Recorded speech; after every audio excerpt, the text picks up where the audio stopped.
Assalamualaikum warahmatullahi wabarakatuh. Berikut ini kami akan sampaikan hadis Nabi mengenai bab salat. Bismillahirrahmanirrahim. An Ibnu Umar radhiyallahu anhuma qala Rasulullah sallallahu alaihi wasallam, bunyal Islam ala khamsin, syahadati an la ilaha illallah wa anna Muhammadan abduhu wa rasuluh wa iqamis salah wa ita'iz zakah wal hajj wa shaumi Ramadan. Dari Sayyidina Ibnu Umar radhiyallahu anhuma, ia mengatakan baginda Rasulullah sallallahu alaihi wasallam bersabda, agama Islam dibangun atas 5 tiang: bersaksi bahwa tiada yang berhak disembah selain Allah dan Muhammad adalah hamba dan utusan Allah, mendirikan salat, membayar zakat, haji dan puasa pada bulan Ramadan. Hadis riwayat Bukhari, Muslim dari kitab At-Targhib. Kelima hal di atas adalah asas-asas agama terbesar dan bagian yang terpenting. Agama Islam diibaratkan oleh baginda Rasulullah sallallahu alaihi wasallam seperti sebuah kemah yang disangga oleh 5 tiang. Tiang tengahnya adalah kalimah syahadat, dan 4 tiang lainnya ialah pendukung pada setiap penjuru kemah itu. Tanpa tiang tengah, kemah tersebut tidak akan dapat berdiri sama sekali. Apabila salah satu dari keempat tiang lainnya tidak ada, kemah tetap berdiri, tetapi sudut yang tidak bertiang itu akan menjadi miring dan mungkin roboh. Berdasarkan hadis ini, marilah kita melihat diri kita sendiri. Sejauh manakah kita telah menegakkan Islam? Lalu, rukun Islam yang manakah yang kita jaga dengan sempurna? Kelima tiang dalam hadis ini sangat penting sehingga ditetapkan sebagai asas-asas Islam. Oleh sebab itu, sebagai seorang muslim, penting sekali kita memperhatikan semuanya. Namun demikian, hal yang terpenting setelah iman adalah salat. Sayyidina Abdullah bin Mas'ud radhiyallahu anhu berkata, aku pernah bertanya kepada baginda Rasulullah sallallahu alaihi wasallam, amal apakah yang paling dicintai oleh Allah Subhanahu wa taala? Beliau menjawab, salat. Aku bertanya lagi, lalu apa? Beliau menjawab, berbuat baik kepada kedua orang tua. Selanjutnya, aku bertanya lagi, kemudian apa?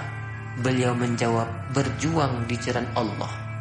Mulla Al-Qari rahmatullahi alaih menyatakan bahwa para ulama telah menjadikan hadis ini sebagai dalil bahwa salat adalah kewajiban Islam yang terpenting setelah iman. Hal ini diperkuat lagi oleh hadis sahih yang berbunyi, as-salatu khairu mawdu'. Salat adalah sebaik-baik amal yang ditetapkan oleh Allah Subhanahu wa taala untuk hambanya. Selain hadis ini, masih banyak hadis sahih lain yang menjelaskan bahwa amal manusia yang terbaik adalah salat. Dalam kitab Jami'us Shaghir disebutkan 5 orang sahabat yang telah meriwayatkan hadis ini, yaitu Sayyidina Thauban, Sayyidina Ibnu Amr, Sayyidina Salamah, Sayyidina Abu Umamah, dan Sayyidina Ubadah radhiyallahu anhum. Sayyidina Ibnu Mas'ud radhiyallahu anhu dan Sayyidina Anas radhiyallahu anhu meriwayatkan bahwa amal yang paling utama ialah salat pada waktunya. Dari kitab Jami'us Shaghir.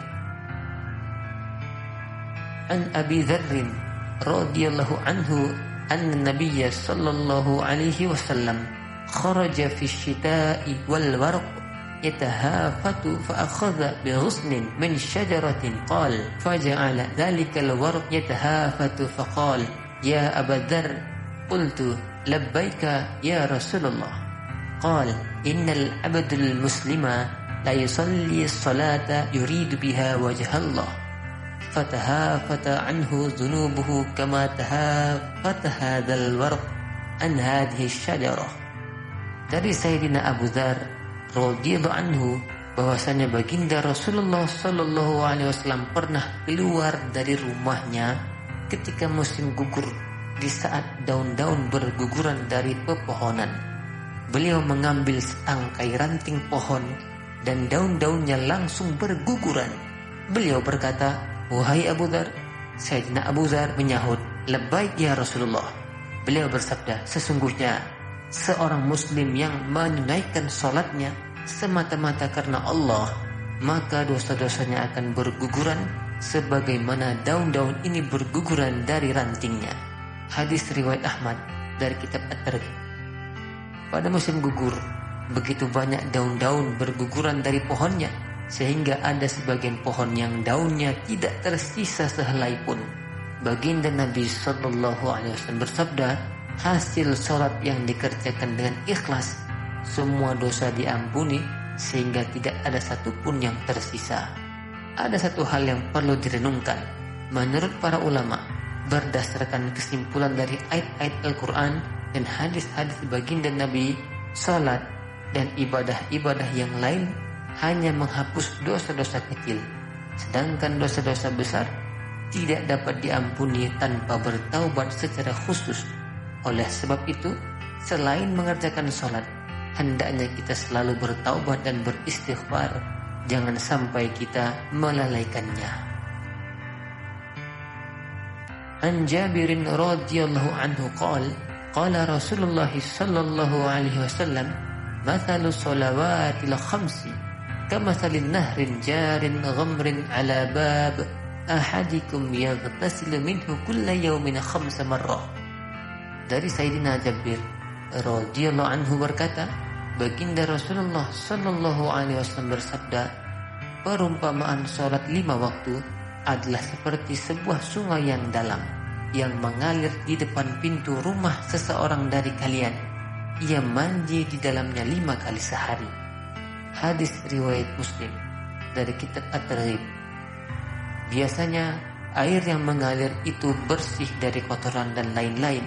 Semakin dalam sebuah sungai, airnya semakin jernih dan bersih.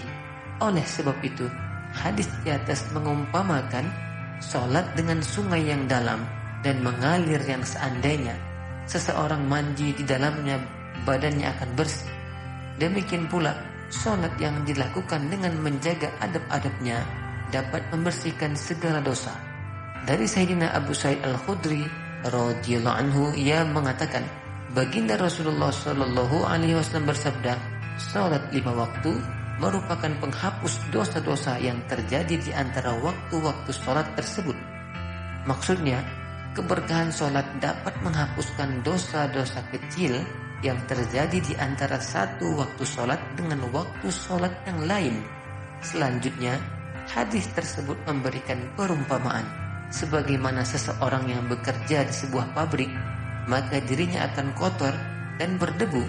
Tetapi ada 5 sungai yang mengalir antara pabrik dan rumahnya.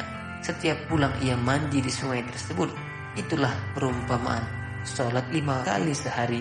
Semua kesalahan dan dosa yang dilakukan di antara waktu sholat itu akan diampuni oleh Allah Subhanahu wa ta'ala. Hal itu disebabkan oleh doa dan istighfar yang terkandung di dalam bacaan sholat. Dengan perumpamaan hadis ini, baginda Rasulullah sallallahu alaihi wasallam ingin memberi pemahaman bahwa Allah Subhanahu wa ta'ala meletakkan kekuatan yang luar biasa di dalam sholat untuk menghapuskan dosa-dosa. Dengan perumpamaan, orang akan lebih mudah memahami pembicaraan. Oleh karena itu, beliau menjelaskan perkara ini dengan berbagai macam perumpamaan. Jika kita enggan memperoleh rahmat, keluasan ampunan, dan nikmat Allah Subhanahu wa ta'ala, maka siapakah yang akan rugi? Kita sendirilah yang akan rugi. Kita sering berbuat dosa, durhaka kepada Allah Subhanahu wa ta'ala, meninggalkan perintah-perintahnya, dan kurang sempurna dalam mengerjakan firman-firmannya. Seorang raja yang adil sudah sewajarnya menghukum kita jika kita tidak menaatinya. Namun Allah yang Maha Mulia sangat menyayangi kita. Meskipun kita melanggar perintahnya, Dia tetap memberikan petunjuk kepada kita untuk memperbaiki kesalahan-kesalahan kita. Jika kita tidak memanfaatkan kemurahan Allah, betapa bodohnya kita. Rahmat dan kasih sayang Allah Subhanahu wa ta'ala kepada kita sangat berlimpah. disebutkan dalam hadis, barang siapa tidur dengan niat sholat tahajud tetapi ia terlelap, tidak bangun, maka ia tetap mendapatkan pahala 1 sholat tahajud, sedangkan tidurnya adalah sedekah Allah kepadanya. Dalam kitab At-Targhib. An Huzaifah radhiyallahu anhu qala kana Rasulullah sallallahu alaihi wasallam idza hazabahu amrun fazi'a ila salat. Dari Sayyidina Huzaifah radhiyallahu anhu, ia berkata, apabila baginda Rasulullah sallallahu alaihi wasallam menemui suatu kesulitan, maka beliau bergegas mengerjakan salat. Hadis riwayat Ahmad, Abu Daud dari kitab Durrul Mansur. Salat adalah rahmat Allah Subhanahu wa taala yang besar. Mencari penyelesaian dengan salat ketika menghadapi setiap kesulitan berarti mendatangkan rahmat Allah Subhanahu wa taala. Jika rahmat Allah Subhanahu wa taala datang, tidak akan ada lagi kesulitan yang tersisa.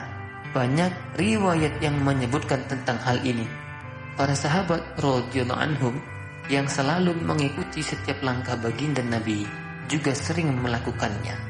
Sayyidina Abu Darda radhiyallahu anhu berkata, jika terjadi angin topan, baginda Rasulullah sallallahu alaihi wasallam akan bergegas masuk ke masjid dan tidak akan keluar dari masjid sebelum angin reda. Demikian juga ketika terjadi gerhana matahari atau bulan, baginda Rasulullah sallallahu alaihi wasallam akan bergegas mengerjakan salat.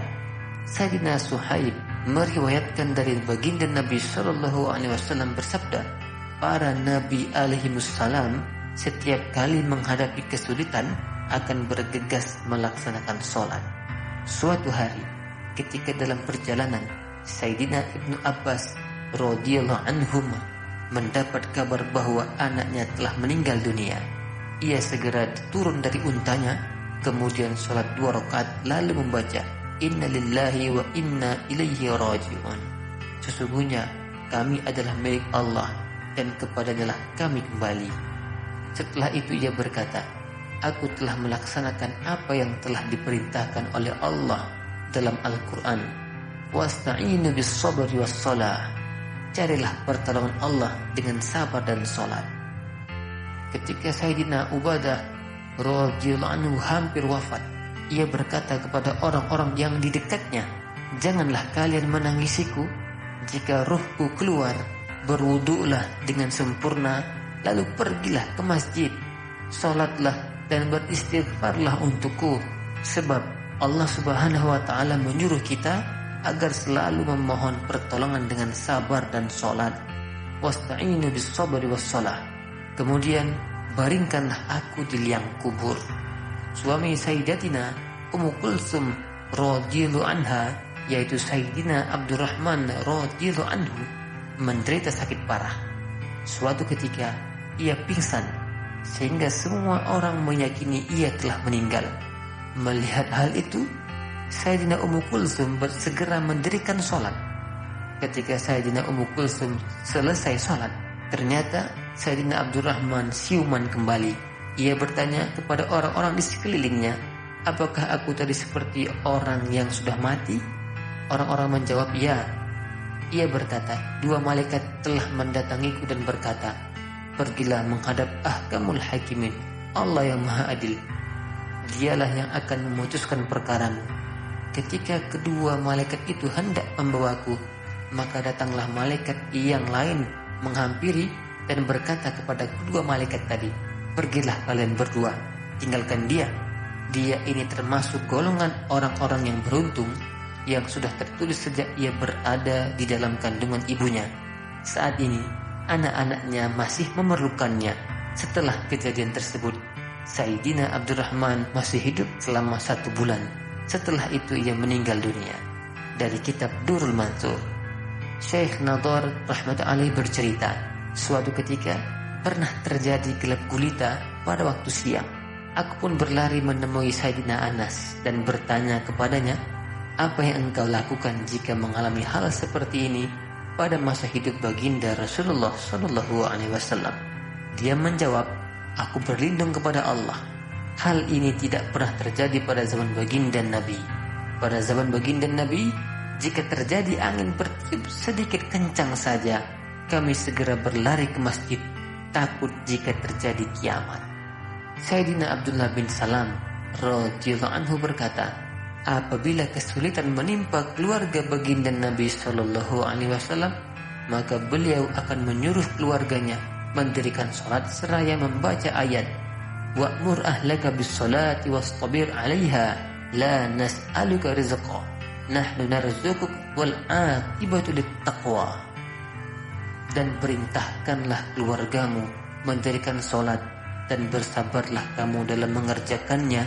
Kami tidak meminta rezeki kepadamu, kamilah yang memberi rezeki kepadamu, dan akhir yang baik itu adalah bagi orang-orang yang bertakwa. Syekh Wahab bin Munabbih rahmatullahi alaihi bercerita, di Kufah ada seorang pengantar barang yang terkenal. Orang-orang sangat mempercayainya karena sifatnya yang jujur dan terpercaya. Para pedagang banyak menitipkan barang atau uang kepadanya. Ketika sedang dalam perjalanan, ia bertemu dengan seorang laki-laki. Laki-laki itu bertanya, engkau mau kemana? Pengantar barang tersebut menjawab, aku akan ke kota A. Laki-laki itu berkata, aku juga akan ke sana. Sebenarnya aku dapat bersamamu dengan berjalan kaki, tetapi bagaimana jika aku ikut menumpang keledaimu dengan bayaran 1 dinar? Pengantar barang itu pun setuju. Ketika tiba di suatu persimpangan jalan, laki-laki tadi bertanya, jalan manakah yang akan engkau tempuh? Pengantar barang menjawab, jalan besar yang umum ini. Laki-laki tadi berkata, jalan yang satunya ini lebih dekat dan lebih mudah untuk mendapatkan makanan bagi binatang karena banyak rumput di sana. Pengantar barang menyahut, aku belum pernah melewatinya. Aku sering melewatinya, kata laki-laki tadi. Baiklah jika begitu, jawab pengantar barang. Maka mereka pun menempuh jalan itu. Beberapa lama kemudian, mereka tiba di sebuah hutan yang menyeramkan, yang banyak berserakan bangkai manusia. Tiba-tiba laki-laki tadi turun dari keledai yang dinaikinya dan langsung mengeluarkan belati dari balik punggungnya dengan maksud membunuh pengantar barang tadi.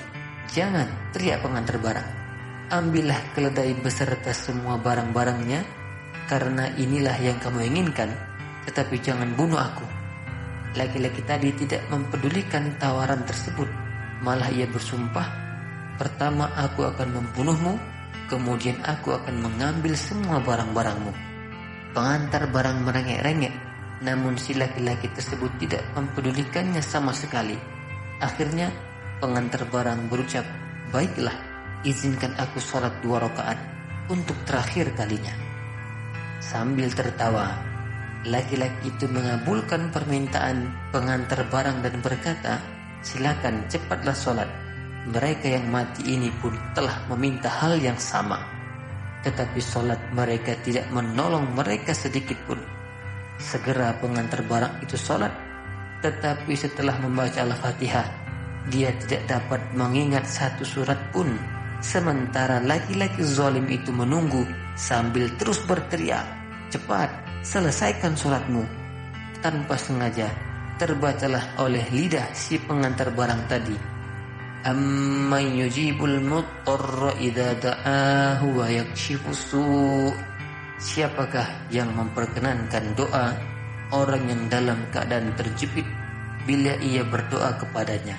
Dan siapakah yang akan menghilangkan kesusahan-kesusahan? Pengantar barang tersebut membacanya berulang-ulang sambil menangis. Tiba-tiba muncullah seorang penunggang kuda bertopi besi geberlapan. Ia datang dan menikam laki-laki zalim tadi sampai mati. Di tempat laki-laki zalim itu mati, keluarlah nyala api. Pengantar barang tadi langsung bersujud syukur kehadirat Allah Subhanahu wa ta'ala. Kemudian ia lari ke penunggang kuda tadi dan bertanya, siapakah engkau dan bagaimana engkau bisa datang kemari? Penunggang kuda menjawab, aku adalah hamba Allah yang ditugaskan untuk menolong siapa saja yang membaca ayat ini. Kini engkau aman dan dapat pergi kemanapun kamu suka.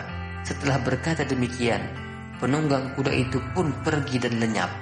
Dalam kitab Nuzhatul Majalis, Pada hakikatnya, salat adalah kekayaan yang sangat besar.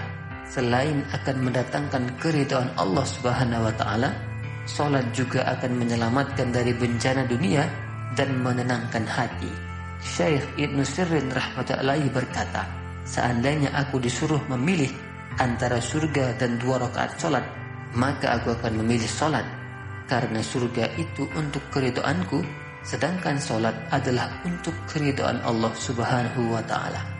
Baginda Rasulullah sallallahu alaihi wasallam bersabda, yang paling pantas dicemburui adalah seorang muslim yang ringan beban hidupnya atau urusan keluarganya tidak memberatkannya, banyak melakukan salat, rela menerima rezeki apa adanya, sabar atas segala keadaannya, beribadah kepada Allah Subhanahu wa taala dengan sebaik-baiknya, tidak terkenal, cepat mati, warisannya sedikit, dan tidak banyak orang yang menangisinya. Dalam kitab Jami'us Shaghir, Baginda Rasulullah SAW bersabda, perbanyaklah salat sunnah di rumahmu agar kebaikan rumah bertambah. Dalam kitab Jami'us Shaghir. Dari Sayyidina Abu Hurairah radhiyallahu anhu berkata, 2 orang dari kabilah Bali, satu kaum keturunan Qudo'ah, telah masuk Islam di hadapan baginda Rasulullah sallallahu alaihi wasallam. Salah seorang dari keduanya mati syahid dalam jihad, dan yang seorang lagi mati setahun kemudian. Sayyidina Thalhah bin Ubaidillah radhiyallahu anhu berkata, aku bermimpi orang yang mati setahun kemudian itu dimasukkan ke surga lebih dulu daripada yang mati syahid. Aku merasa heran terhadap kejadian tersebut. Syahid derajatnya sangat tinggi, seharusnya masuk surga terlebih dahulu. Esok paginya aku sampaikan mimpiku kepada baginda Nabi sallallahu alaihi wasallam. Beliau bersabda, bukankah orang yang mati kemudian itu berpuasa penuh pada bulan Ramadan dan salat sebanyak 6.000 rakaat dan sekian rakaat selama setahun? Hadis riwayat Ahmad, Ibnu Majah, Ibnu Hibban dari kitab At-Targhib. Jika setiap bulan dalam setahun berjumlah 29 hari, lalu dikalikan dengan sholat fardu 5 kali sehari, ditambah witir 3 rakaat, maka sudah berjumlah 6.960 rakaat. Seandainya setiap bulannya dihitung 30 hari, lalu dikalikan dengan sholat fardu 5 kali, ditambah witir, ditambah sholat rawatib, ditambah sholat nawafil, maka sungguh betapa banyak rakaatnya. Imam Ibnu Majah rahmatullahi juga meriwayatkan kisah di atas dengan rinci. Sayyidina Thalhah radhiyallahu anhu sebagai orang yang memimpikan hal itu bercerita, ada 2 orang dari suatu kabilah datang kepada baginda Rasulullah sallallahu alaihi wasallam, dan keduanya masuk Islam secara bersamaan. Sahabat yang satu adalah orang yang penuh semangat dan berani, sehingga dalam suatu peperangan ia syahid, dan yang satunya lagi meninggal dunia setahun kemudian. Dalam mimpi itu, aku berdiri di depan pintu surga, dan kedua orang itu juga ada di sana. Seseorang datang dari surga dan mengizinkan sahabat yang meninggal dunia setahun kemudian untuk masuk surga, sedangkan sahabat yang mati syahid disuruh menunggu. Tak lama kemudian dari dalam surga datanglah seseorang dan mengizinkan sahabat yang syahid untuk masuk surga.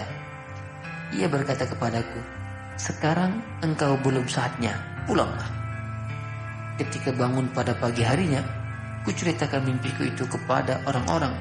Semuanya sangat heran, mengapa si syahid baru diizinkan masuk surga belakangan. Padahal seharusnya si syahid masuk surga terlebih dahulu. Akhirnya mereka menemui baginda Nabi sallallahu alaihi wasallam dan menceritakan mimpi itu. Beliau bersabda, mengapa kalian heran? Kami menjawab, ya Rasulullah, kami heran mengapa si syahid yang bersemangat tinggi dalam perjuangan agama lebih akhir masuk surga daripada yang meninggal dunia setahun kemudian. Baginda Nabi sallallahu alaihi wasallam bersabda, bukankah ia memiliki kelebihan beribadah setahun daripada si syahid? Kami menjawab, benar. Beliau bertanya, bukankah ia memiliki kelebihan 1 bulan puasa Ramadan daripada si syahid? Kami menjawab, benar. Baginda Nabi bertanya lagi, bukankah ia mempunyai kelebihan sujud dalam sholat daripada si syahid? Kami menjawab, benar. Beliau bersabda, perbedaan kedua orang itu lebih jauh daripada antara langit dan bumi. Kisah seperti ini terjadi pada banyak orang. Dalam kitab Sunan Abu Daud disebutkan kisah 2 orang sahabat seperti kisah ini, tetapi perbedaan antara kematian keduanya adalah 8 hari. Dalam kisah yang lain, perbedaan kematiannya adalah 7 hari. Namun, dalam kedua kisah tersebut, yang mati belakangan masuk surga terlebih dahulu. Sesungguhnya, kita dapat memahami betapa besar nilai sholat itu. Kita mengetahui bahwa baginda Rasulullah SAW bersabda, sejuknya mataku di dalam sholat. Sabda baginda Rasulullah SAW tersebut menunjukkan bahwa beliau sangat mencintai sholat. Dengan demikian, adakah perkara yang lebih berharga daripada sholat? Dalam hadis lain diceritakan bahwa ada 2 orang bersaudara. Kakaknya telah meninggal dunia lebih dulu. 40 hari kemudian barulah adiknya meninggal dunia. Kakaknya lebih solih daripada adiknya. Orang-orang pun memuji kakaknya. Ketika baginda Nabi SAW mendengar itu, beliau bertanya, apakah adiknya bukan seorang muslim? Orang-orang menjawab, dia seorang muslim, tetapi derajatnya lebih rendah daripada kakaknya. Baginda Rasulullah bersabda, bagaimana kalian tahu dalam 40 hari itu berapa banyak derajat adiknya telah ditinggikan karena sholat? Perumpamaan sholat 5 waktu bagaikan sungai yang jernih dan dalam yang mengalir di depan rumah seseorang, dan ia mandi di sungai itu 5 kali setiap hari.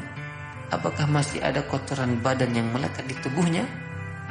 Beliau melanjutkan, apakah kalian mengetahui sejauh manakah sholat-sholatnya telah meninggikan derajatnya? Dari Sayyidina Ibnu Mas'ud radhiyallahu anhu, sesungguhnya baginda Rasulullah SAW bersabda, setiap tiba waktu sholat, diutuslah seorang malaikat yang menyeru, wahai anak Adam, berdirilah dan padamkanlah api jahanam yang telah engkau nyalakan untuk membakar dirimu karena dosa-dosa. Orang-orang solih berdiri dan berwudu, kemudian mengerjakan sholat zuhur, maka Allah Subhanahu wa Ta'ala mengampuni dosa-dosa yang terjadi di antara 2 sholat dari subuh sampai zuhur. Begitu pula jika tiba waktu asar, maghrib dan isya, ringkasnya setiap waktu sholat terjadi seperti ini. Sesudah isya, orang-orang pun tidur. Ada sebagian orang yang menghabiskan malamnya dengan berbuat kebajikan, sholat, zikir, dan lain-lain. Dan ada yang menghabiskan malamnya dengan berbuat keburukan, zina, mencuri, dan lain-lain. Hadis riwayat Tabrani dari kitab Al-Kabir dan Al-Munziri dari kitab At-Targhib. Banyak kitab hadis yang meriwayatkan hadis yang semakna dengan hadis ini. Sebagaimana penjelasan yang lalu, berkat kasih sayang Allah Subhanahu wa Ta'ala, dosa-dosa diampuni dengan sholat karena di dalamnya terdapat istighfar. Oleh sebab itu, ampunan ini mencakup dosa kecil ataupun dosa besar, dengan syarat benar-benar ada penyesalan dalam hati atas dosa tersebut. Sebagaimana penjelasan dalam hadis yang lalu, Allah Subhanahu wa Ta'ala berfirman, wa aqimis salata tarafayhin nahari wa zulafan minal lail innal hasanati yudhibnas sayyi'at. Dan dirikanlah salat pada kedua tepi siang, pagi dan petang, dan pada bagian permulaan malam, sesungguhnya kebaikan itu menghapus keburukan. Sayyidina Salman radhiyallahu anhu, seorang sahabat yang masyhur, berkata, setelah sholat isya, manusia terbagi menjadi 3 kelompok. Kelompok pertama, orang-orang yang merasa bahwa waktu malam adalah kesempatan untuk mendapat nikmat, keberhasilan, dan kebaikan. Maka ketika orang-orang sedang nyenyak beristirahat, malam itu mereka sibuk sholat. malam itu akan menjadi malam yang penuh pahala baginya. Kelompok kedua, malam itu menjadi azab dan bencana bagi mereka. Mereka merasa bahwa waktu malam merupakan kesempatan baik untuk berbuat dosa. Malam itu akan menjadi malam bencana bagi mereka. Kelompok ketiga, mereka yang setelah sholat isya langsung tidur. Malam itu tidak menjadi keberuntungan ataupun bencana bagi mereka. Mereka tidak memperoleh apa-apa. Dalam kitab Durrul Mansur. An Abi Qatadah bin Rabi'i radhiyallahu anhu qala Rasulullah sallallahu alaihi wasallam qala Allah tabaraka wa ta'ala inni faradtu ala ummatika 5 salawatin wa ahidtu 'indi ahdan annahu man hafaza 'alayhinna liwaqtihinna adkhaltuhul jannata bi ahdi wa man lam yuhafiz 'alayhinna fala ahda lahu 'indi. Dari Sayyidina Abu Qatadah bin Rabi'i radhiyallahu anhu, baginda Rasulullah sallallahu alaihi wasallam bersabda, Allah Subhanahu wa taala berfirman, sesungguhnya aku telah mewajibkan kepada umatmu salat 5 waktu, dan aku memberi jaminan bahwa barang siapa menjaga salat 5 waktu pada waktunya, pasti aku akan memasukkannya ke dalam surga dengan jaminanku. Barang siapa tidak menjaga salatnya, maka tidak ada jaminan baginya. Hadis riwayat Abu Dawud, Ibnu Majah dari kitab Durrul Mansur. Dalam hadis ini dengan jelas diterangkan bahwa Allah Subhanahu wa taala telah mewajibkan kepada kita salat 5 waktu. Barang siapa menjaga salatnya, berwudu dengan sempurna, salat pada waktunya, dan mendirikannya dengan khusyuk dan khudu', maka Allah Subhanahu wa taala menjamin untuk memasukkannya ke dalam surga. Barang siapa yang tidak melaksanakan hal ini, maka Allah tidak memberi jaminan untuknya. Mungkin Allah akan mengampuni atau mengazabnya. Begitu besar keutamaan sholat, sehingga dengan memperhatikannya, seseorang termasuk ke dalam janji dan jaminan Allah Subhanahu wa ta'ala.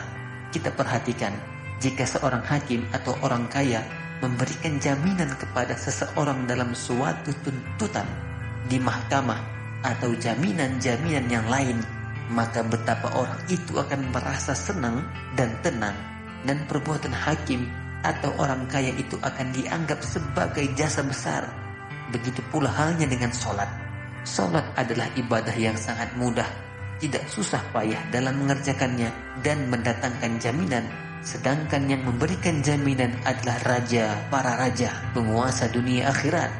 Bila kita lalai dan tidak mempedulikannya, siapakah yang akan rugi? Tentu kita sendirilah yang akan menanggung kerugian dan akan menyebabkan kebinasaan kita.